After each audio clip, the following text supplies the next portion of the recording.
आज हम लोग बहुत इंटरेस्टिंग टॉपिक पढ़ने वाले हैं बच्चों, और बहुत एक्सक्लूसिव कॉन्सेप्ट्स, एक्सक्लूसिव न्यूमेरिकल्स आज की क्लास में आपको मिलने वाले हैं। तो आप देख सकते हो कि हम चैप्टर नंबर 6 से पहुंच गए हैं, पर अभी भी ऐसा कुछ नहीं है कि हम टॉपिक्स को लपेटने के चक्कर में हैं। लपेटना समझते हैं ना, वो क्या होता है, वो पतंग उड़ाते वक्त ऐसे लपेटते हैं ना, तो वैसे हम लपेटने के चक्कर में नहीं है कि टॉपिक को स्वीप कर दें, जल्दी से भगा दें, कुछ नहीं। हर टॉपिक उतनी ही डेप्थ में, उतनी ही डिटेल में चल रहा है जिस तरह से चैप्टर 1 हमने स्टार्ट किया था लक्ष्य बैच में। जो आपसे प्रॉमिसेस की थी लक्ष्य बैच में, उन प्रॉमिसेस के बहुत ऊपर तो नहीं जा सकते, ये नहीं कहूंगा कि मैं बहुत ओवर डिलीवर कर रहा हूं, पर कहीं से भी अंडर डिलीवर हम नहीं करेंगे। तो उसकी मैंने पूरी कोशिश की है, जी जान लगाया हुआ हूं। लक्ष्य बैच का हर एक लेक्चर अपने आप में यूनिक है, हर एक लेक्चर अपने आप में फ्रेश है, हर एक लेक्चर अपने आप में कंप्लीट है। और ये एक आप कह सकते हो मेरा आंसर है उन लोगों को जो मुझे कहते हैं कि ये बोर्ड लेवल का टीचर है, ये बोर्ड लेवल का टीचर है, ये आईटी क्या पढ़ाएगा, बोर्ड लेवल का टीचर है। सो दीज वीडियोस मैं उनको जाके दिखा नहीं सकता। These videos are my answer to all those who proclaim me as a board level teacher और व्हाटएवर। मैं जल्दी किसी पे रिस्पॉन्ड नहीं करता, ना ही मैं यूट्यूब पे जाके चीजें रिस्पॉन्ड करूंगा, क्योंकि यहाँ पे एक क्लोज ग्रुप है, हम लोग कुछ बच्चे हैं, हम लोग कुछ अपने लोग हैं, तो यहाँ पे मैं ये बातें कर रहा हूँ सिर्फ और सिर्फ। लक्ष्य बैच की डिक्पीज हो, लक्ष्य बैच के क्लासरूम में जो न्यूमेरिकल्स आते हैं, मैं ये तो नहीं कहूंगा कि हर न्यूमेरिकल अपने आप में आईआईटी लेवल का होता है या नीट लेवल का होता है, बिल्कुल नहीं। बट हाँ, ऐसे काफी न्यूमेरिकल्स एक लेक्चर के अंदर होते हैं जो आईआईटी के लेवल के होते हैं।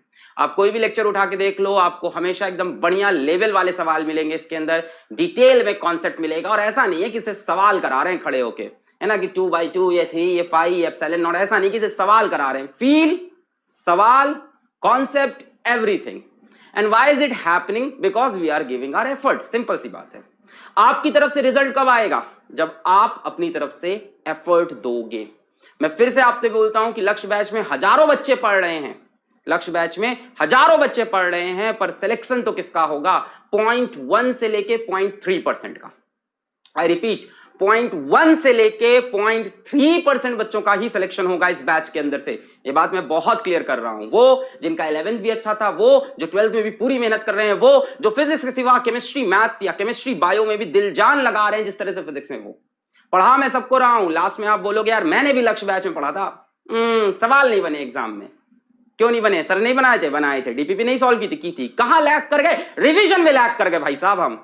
हम एक चीज को एक बार पढ़ते थे और अपने आप को सुपर जीनियस समझ के उस चीज को छोड़ देते थे। मैंने उस दिन भी आपको इस बीच पे एक लंबा लेक्चर दिया था, बहुत टाइम वेस्ट होता है, टाइम नहीं वेस्ट करना है। बस आपको बार बार मैं एक ही चीज रिमाइंड करा रहा हूं, कीप रिवाइजिंग। अपने दिन का एक टाइम बना लो जिस टाइम आपको प्रीवियस चीजों को रिवाइज करना है, beat physics, beat chemistry, beat biology, beat math, beat English, any subject that you are studying.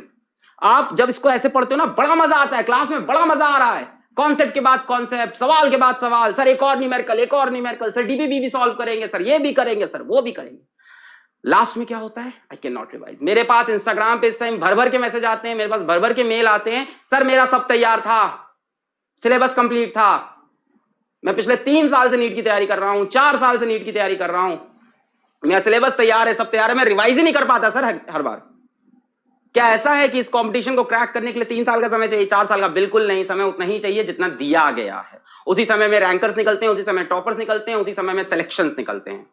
कोई अब नॉर्मल बच्चा आके सेलेक्ट नहीं होता है, ऐसा कुछ नहीं है। मैंने ऐसे बच्चों को सेलेक्ट होते हुए देखा है जिनके 10th में 8 CGPA हो, या आईसीएसई बोर्ड के हैं तो जिनके 70% हो, 65% हो। और मैंने ऐसे बच्चों को ना सेलेक्ट होते हुए देखा है जिसके क्लास 10th में 10 CGPA रहे हो, 94% रहे हो, 93% रहे हो।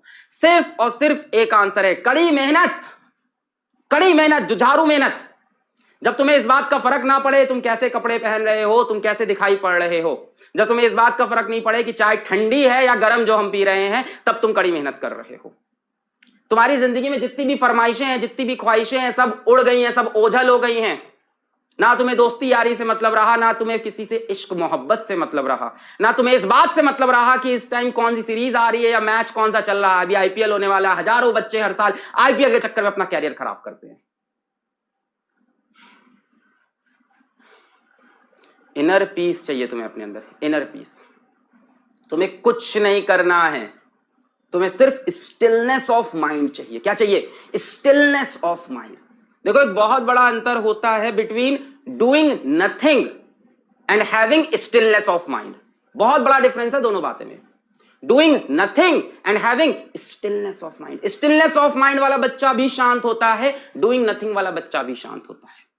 But who is doing nothing, जो बच्चा कुछ नहीं कर रहा है, वो सिलेक्शन नहीं पाएगा। और जो स्टिल है, अपनी चीज पे लगा है, इधर उधर कहीं नहीं देख रहा है, किसी और फील्ड में भी नहीं पढ़ रहा है, सिर्फ एक चीज को चेस कर रहा है, दिलो जान से रोज अपनी स्ट्रैटेजी को, अपने गोल को, अपने डेली गोल्स को अचीव कर रहा है, वो सेलेक्ट होगा। कोई एक्स्ट्रा ऑर्डिनरी चीज करके सिलेक्शन नहीं होता है, सिर्फ ऑर्डिनरी चीजों को रिपीटेड वे में, सेम ट्रैक में कंसिस्टेंट होके करना पड़ता है, और कंसिस्टेंसी गायब होती है हम सब में। कंसिस्टेंसी हमें गायब होती है। हफ्ते में 2 अच्छे दिन होते हैं पढ़ाई के, 5 खराब दिन हो जाते हैं, और उन 2 अच्छे के दिन पे, 2 अच्छे दिनों के दम पे हम 2 हफ्ते बिताते हैं कि यार पिछले ट्यूसडे तो हमने 8 घंटे पढ़ दिया था, क्या बात है, उस मंडे तो हमने 10 घंटे पढ़ दिया था। जरूरत नहीं है आपको, आप रोज 6 घंटा पढ़ो, पर रेगुलर पढ़ो। कंसिस्टेंसी बहुत टफ चीज है, आई एग्री। क्या चाहिए होता है पता है उसके लिए? स्टिलनेस ऑफ माइंड, पीस, शांति। आप 10 झमेलों में खुद को मत फंसाओ, आप अपने लाइफ के एम के लिए क्लियर रहो। आप 10 झमेले में अपने आप को मत फंसाओ कि वो दोस्त लोग कहां घूमने जा रहे हैं, उसने कौन सा नया महंगा मोबाइल खरीद लिया है, उसके पास कौन सा लैपटॉप आ गया है, उसने जाके फेसबुक पे कौन सा मीम बना के हजारों लाइक पा लिया है, उसने अरे यार ये लाइक वाइक पाने वाले 500 रुपए में बिकते हैं, 500 रुपए में, 500 रुपए दे दो तुम्हारी फोटो शेयर कर देंगे। सब कुछ नहीं है, सब छलावा है, सब छलावा है, सब झूठ है। अपने असली गोल को चेज करो। मैंने तुमसे कई बार बोला है, जितने ज्यादा तुम सक्सेसफुल होना चाहोगे, जितनी तुम्हारी बड़ी डेस्टिनेशन होगी, जितना तुम्हारा बड़ा गोल होगा, उतना तुम्हारा पतला रास्ता होगा। The more successful you want to be, the narrower the path is. वो बहुत पतला रास्ता होता है, पतली सी गली, उसी में ऐसे चलना पड़ता है। ऐसे भी नहीं कर सकते, ऐसे भी नहीं कर सकते, पीछे पलट के भी नहीं देख सकते, हाथ भी नहीं उठा सकते, ऐसे झुक के निकलना पड़ेगा। एक नैरो पाथ है, एक सेट ऑफ रूल्स है जिसको फॉलो करना पड़ेगा। So be very very consistent, very very consistent. Revision is must. बाकी सब तो हम लोग दे रहे हैं। आई होप आप अच्छी जगह पे केमिस्ट्री, बायोलॉजी या केमिस्ट्री मैथ भी पढ़ रहे होगे। भाई टीचर का योगदान तुम्हारे सिलेक्शन में कितना होता है? मेरे ख्याल से 10% से ज्यादा नहीं होता है, 20%। इससे ज्यादा तो मैं मान ही नहीं सकता हूं। 80% योगदान आपका है। अगर टीचर का योगदान होता तो बड़ी बड़ी कोचिंग में पढ़ने वाले 17,000 बच्चे, 13,000 बच्चे, है ना, जब बंसल क्लासेस स्टार्ट हुई थी वहां कितनी स्ट्रेंथ होती थी? 17,000 बच्चे, 30,000 बच्चे जाते थे। सेलेक्ट कितने होते थे? कितने सेलेक्ट होते थे? 200, 300, 400।